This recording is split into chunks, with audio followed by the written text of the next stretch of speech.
வணக்கம். இன்னைக்கு நாம ஒரு முக்கியமான விஷயத்தை பத்தி பேச போறோம். ஜே. கிருஷ்ணமூர்த்தி. கல்வி பத்தி அவர் சொன்ன சில கருத்துக்கள் நிச்சயமா நம்மள யோசிக்க வைக்கும். ஆமா. அவருடைய கல்வி மற்றும் வாழ்வின் முக்கியத்துவம் புத்தகம் இருக்கு இல்லையா, அதுல இருந்து சில முக்கிய பகுதிகளை எடுத்து கொஞ்சம் ஆழமா பார்க்கலாம். கண்டிப்பா. கல்விங்கிறது வெறும் பரீட்சை, வேலை இதுக்கு மட்டும்தானா, இல்ல அதுக்கு மேல ஏதாவது இருக்கான்னு அவர் கேக்குறார். அதுதான் முக்கியமான கேள்வி. நம்ம நோக்கம் என்னன்னா, இப்ப இருக்கிற கல்வி முறைப்பட்டி கிருஷ்ணமூர்த்தி என்ன நினைக்கிறாரு, அவர் என்ன விமர்சனம் வைக்கிறாருன்னு புரிஞ்சுக்கணும். சரி. அதே சமயம் வெறும் அறிவு மட்டும் இல்லாம பயம் இல்லாத ஒரு முழுமையான வாழ்க்கை வாழ்றதுக்கு கல்வி எப்படி உதவணும்னு அவர் சொல்றாரு இல்லையா, அதையும் தெரிஞ்சுக்கலாம். சரி, ஆரம்பிக்கலாமா? ஆரம்பிக்கலாம். இந்த புத்தகத்தோட மைய கருத்தே அதுதான். கல்விங்கிறது ஸ்கூல் பாடத்தையும் மார்க்கையும் தாண்டி வாழ்க்கையோட அர்த்தத்தோட இணையணும், அதுதான் முக்கியம். அப்போ அது வெறும் வேலைக்கு தயார் பண்றதில்ல. நிச்சயமா இல்ல. அதுக்கும் மேல மனுஷனோட முழு வளர்ச்சிக்கு அது உதவணும். சரி, முதல்ல இப்போ இருக்கிற கல்வி முறையே அவர் எப்படி பார்க்கறாருன்னு ஆரம்பிக்கலாம். அவர் சொல்றது கொஞ்சம் என்ன சொல்றது, ஷாக்கிங்கா கூட இருக்கலாம். இப்போ இருக்கிற கல்வி நம்ம அறிவை தூண்டுது, ஆனா அதே சமயம் நம்மை அடிமைத்தனமானவர்களாகவும் இயந்திரத்தனமானவர்களாகவும் ஆழ்ந்த சிந்தனையற்றவர்களாகவும் ஆக்குகிறதுன்னு சொல்றார். ஆமா. இத கேட்கும்போது நீங்களே யோசிச்சு பாருங்க, உங்க அனுபவத்துல இது உண்மையா இருக்கா? இதுக்கு அடுத்தபடியா அவர் சொல்ற விளைவு இன்னும் ஆழமானது. இந்த கல்வி முறை நம்மை உள்ளார்ந்த ரீதியில் முழுமையற்றவர்களாகவும் முடக்கப்பட்டவர்களாகவும் படைப்பாற்றல் அற்றவர்களாகவும் ஆக்குகிறதுங்கிறார். உள்ளுக்குள்ள முழுமை இல்லாம போகுதா? ஆமா. படிச்சு பெரிய ஆளாகலாம், நிறைய சம்பாதிக்கலாம். ஆனா உள்ளுக்குள்ள ஏதோ ஒரு குறை, ஒரு வெறுமை, புதுசா யோசிக்க முடியாம ஒரு தேக்க நிலை அப்படி ஆக்கிடுதுன்னு சொல்றார். இது எப்படி? கல்வி நமக்கு திறமைகளை தானே கொடுக்குது, எப்படி ஒருத்தரை முழுமையற்றவரா ஆக்க முடியும்? கிருஷ்ணமூர்த்தி சொல்ற காரணம் என்னன்னா, கல்வி வெறும் தகவல்களை கொடுக்கிற வேலையை மட்டும் செய்யுது. வாழ்க்கையோட பல விஷயங்களை ஒன்னா இணைச்சு பார்க்கற அந்த ஒருங்கிணைந்த புரிதல் இல்லாம போயிடுச்சு. ஒருங்கிணைந்த புரிதல்னா? அதாவது, இப்ப சயின்ஸ் படிக்கிறோம்னா அதோட சமூக விளைவு என்னன்னு யோசிக்கிறோமா? வரலாறு படிக்கும்போது அதுல இருந்து இப்போதைய பிரச்சனைக்கு என்ன பாடம் இருக்குன்னு பாக்குறோமா? இல்ல, பெரும்பாலும் தனித்தனியா தான் பாக்குறோம். அதுதான். இப்படி துண்டு துண்டா பாக்குறதால வாழ்க்கையோட முழு சித்திரமும் புரிய மாட்டேங்குது. இதுதான் நம்ம முழுமையற்றவங்களா வெறும் மெஷின் மாதிரி ஆக்குதுன்னு அவர் நினைக்கிறாரு. அப்போ அந்த எந்திரத்தனம்ங்கிறது கேள்வியே கேட்காம சொல்றத மட்டும் செய்யறது, எதுக்கு பண்றோம், என்ன ஆகும்னு யோசிக்காம இருக்கிறது, அதுதானே? கரெக்ட். சரியா சொன்னீங்க. அதுதான் அந்த ஆழ்ந்த சிந்தனையற்ற நிலை. நமக்கும் உலகத்துக்கும் என்ன தொடர்பு, எல்லாம் எப்படி ஒன்னோட ஒன்னு இணைஞ்சிருக்குன்னு புரிஞ்சுக்க விடாம பண்ணுது. இதனால என்ன பிரச்சனை? இதனால நம்ம பிரச்சனைகளோட ஆணி வேற பாக்குறது இல்ல, மேலோட்டமா தீர்வு தேடுறோம்.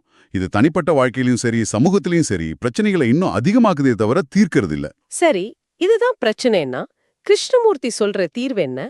அவர் பார்வையில கல்வியோட உண்மையான நோக்கம் என்னவா இருக்கணும்? ஆமா. ஏன்னா அவர் தெளிவா சொல்றார், கல்விங்கிறது வெறும் அறிஞர்கள், தொழில்நுட்ப வல்லுநர்கள், வேலை தேடுபவர்களை மட்டும் உருவாக்குவதல்லன்னு.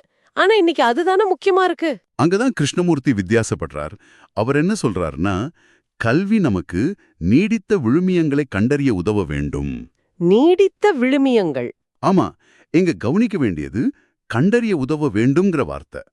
கல்வி நமக்கு சில கொள்கைகளை சொல்லிக் கொடுக்கறதோ, மந்திரங்களை மனப்பாடம் செய்ய வைக்கிறதோ இல்ல. அப்போ எது நிஜமான மதிப்பு, எது காலத்துக்கு மாறாம இருக்குங்கிறத நாமளே சுயமா கண்டுபிடிக்க கல்வி ஒரு கருவியா இருக்கணும். இது நல்லா இருக்கு கேட்க. ஆனா நடைமுறையில இந்த நீடித்த விழுமியங்கள்னா எதை சொல்றார்? அன்பு, கருணை, உண்மையா? அதுவும் இருக்கு. ஆனா அவர் இன்னும் ஆழமா போறார். முக்கியமா அவர் என்ன சொல்றார்னா, கல்வி மக்களிடையே விரோதத்தை வளர்க்கிற அந்த தேசிய மற்றும் சமூக தடைகளை, நாடு, இனம், மதம், ஜாதி மாதிரி நம்ம பிரிக்கிற சுவர்கள் இருக்கு இல்லையா, ஆமா, அதை இன்னும் பலப்படுத்துறதுக்கு பதிலா உடைக்க உதவணும்னு சொல்றார். ஓஹோ, இது பெரிய விஷயமா இருக்கே.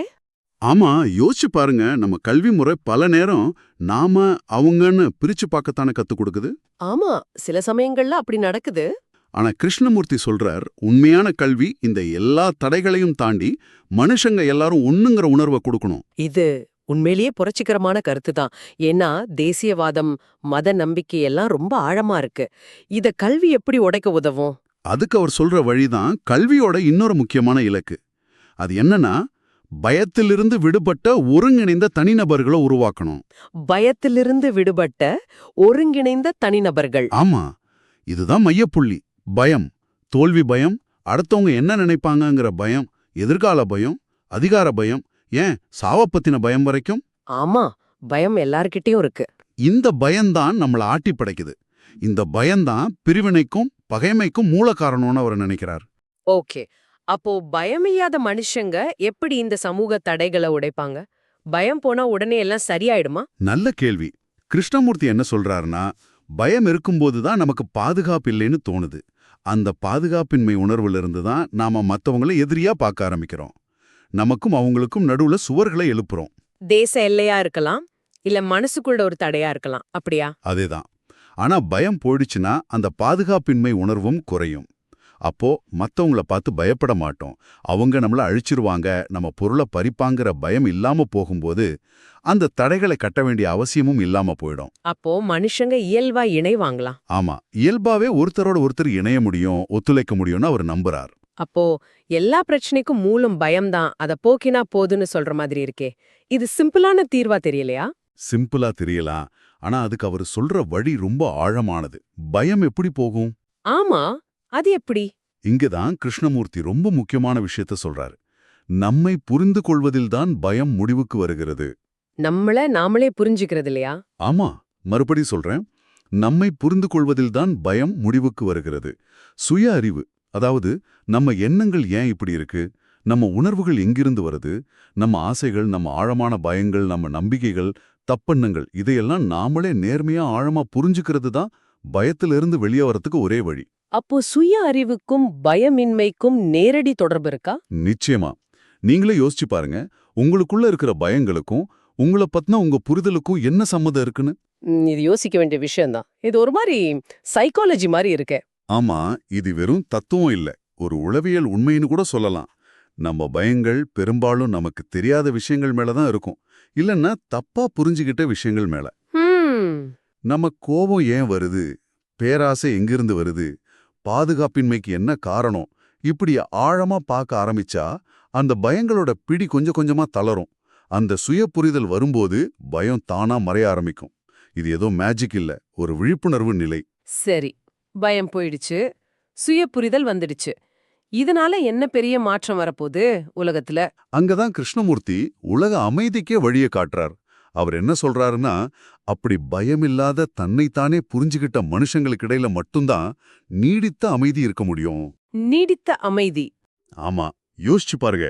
நம்ம அமைதிக்காக மாநாடு நடத்துறோம், ஒப்பந்தம் போடுறோம், ஆயுத குறைப்பு பத்தி பேசுறோம். ஆனா கிருஷ்ணமூர்த்தி சொல்றாரு, உண்மையான அமைதி வெளியிருந்து வராது, அது ஒவ்வொரு தனி மனுஷனுக்கு உள்ளே இருந்து தான் வரணும். பயம் போனாதான் அமைதி வருமா? ஆமா, பயமில்லாத மனுஷங்க தான் அமைதியான உலகத்தை உருவாக்க முடியும். அப்போ கல்விங்கிறது வெறும் அறிவு சம்பந்தப்பட்டது இல்ல, அது ஒரு மனுஷனோட உள்ளுலகத்தையே மாத்துற ஒரு ப்ராசஸ். சரியா சொன்னீங்க. அந்த உள் மாற்றம் மூலமா சமூகத்தையும் ஏன் உலகத்தையுமே மாத்த முடியும்னு சொல்றாரு. இது நாம பாக்குற கல்வி முறையிலிருந்து எவ்வளவு வித்தியாசமா இருக்கு. நிச்சயமா, இது ஒரு பெரிய பார்வை மாற்றம். கல்வியோட நோக்கம் வெறும் தகவல் கொடுக்கறது இல்ல, அது சுய கண்டுபிடிப்புக்கான ஒரு பயணம். பயத்தை போக்கி சுதந்திரமான சிந்தனை, உள்ளார்ந்த ஒருமைப்பாடு, இதெல்லாம் வளர்க்கணும். ஆமா, சுய புரிதல் எப்படி பயத்தை நீக்கி அமைதிக்கு வழிவகுக்குதுன்னு நீங்க கேட்டீங்க இல்லையா? ஆமா, நம்மள ஆட்டி படைக்கிற பயங்கள் பெரும்பாலும் நம்ம அறியாமையிலிருந்தும் பழைய அனுபவங்களோட பிடியிலிருந்தும் எதிர்காலத்தை பத்தின தேவையில்லாத கவலைகள்லிருந்து தான் வருது. நம்மள நாமளே ஆழமா பார்க்கும்போது இந்த பயங்கள் எப்படி உருவாகுது, அதோட உண்மைத்தன்மை என்னன்னு புரிய ஆரம்பிக்குது. அந்த விழிப்புணர்வே பயத்தை போக்குமா? ஆமா, அந்த விழிப்புணர்வே பயத்தோட பிடியிலிருந்து நம்மள விடுவிக்குது. பயம் இல்லாத மனசு இயல்பாவே அமைதியா இருக்கும், கருணையோட இருக்கும். அப்படிப்பட்டவங்க சேர்ந்தா அங்க பகைமைக்கு இடம் இருக்காது, அமைதிதான் இருக்கும். ஆக மொத்தத்துல கிருஷ்ணமூர்த்தியோட வாதத்தை சுருக்கமா பார்த்தா, கல்வியோட உண்மையான வேலை வெறும் வேலைக்கு ஆள் எடுக்கிறதில்ல. இல்ல, அது மனுஷங்களுக்குள்ள இருக்கிற அந்த நீடித்த மதிப்புகளை அவங்களே கண்டுபிடிக்க உதவணும். நம்மள பிரிக்கிற தடைகளை உடைக்க தூண்டணும். முக்கியமா. இல்ல, அது நம்மள இயந்திரங்கள் மாதிரி ஆக்குதுன்னு அவர் குற்றம் சாட்டுறார். ஆமா, சுய புரிதலுக்கோ பயமின்மைக்கோ உலக அமைதிக்கும் நேரடி தொடர்பு இருக்குன்னு சொல்றார். சரி, இதெல்லாம் கேட்டுட்டு நாம என்ன புரிஞ்சுக்கலாம்? இது நம்ம எல்லாரையும் ஒரு முக்கியமான கேள்வியை கேட்க வைக்குதுன்னு நினைக்கிறேன். பயத்தை போக்க சுய புரிதல் இவ்ளோ முக்கியம்னு கிருஷ்ணமூர்த்தி சொல்றார். அப்போ நாம யோசிக்கணும். என்ன யோசிக்கணும்? இப்ப நம்ம கல்வி முறைகள், ஸ்கூல், காலேஜ், ஏன் நம்ம வீடுகள்ல கூட இந்த ஆழ்ந்த சுயபுரிதலை வளர்க்க உதவுதா இல்ல அதுக்கு தடையா இருக்கா? நல்ல கேள்வி. எப்ப பார்த்தாலும் போட்டி, மார்க்குக்கான ஓட்டம், அடுத்தவங்களோட ஒப்பிட்டு பார்க்கறது, தண்டனை கிடைக்குமோங்கிற பயம், எதிர்காலத்த பத்தின கவலை, இப்படிப்பட்ட ஒரு சூழல் எப்படி ஒருத்தர தன்னைத்தானே ஆழமா புரிஞ்சுக்க வைக்கும்? கஷ்டம்தான். எப்படி உள்ளார்ந்த அமைதியை கொடுக்கும்? இது நம்ம கல்வி முறையோட அடிப்படையே கேள்வி கேட்கிற மாதிரி இல்லையா? ஆமா, இது ஆழமா சிந்திக்க வேண்டிய ஒரு கேள்விதான். நம்ம குழந்தைங்களுக்கு, ஏன் நமக்கே கூட, நாம குடுக்கற கல்வி உண்மையிலேயே அவங்கள பயமில்லாத முழுமையான மனிதர்களா மாத்துதா? இல்ல வெறும் போட்டிக்கான குதிரைகளா தயார் பண்ணுதா? அதுதான் கேள்வி. கிருஷ்ணமூர்த்தியின் இந்த கருத்துக்கள் நம்மள நிச்சயமா ஒரு சுய பரிசோதனை செய்ய வைக்குது. இந்த சிந்தனைகளை எங்களுடன் சேர்ந்து ஆராய்ந்ததற்கு நன்றி.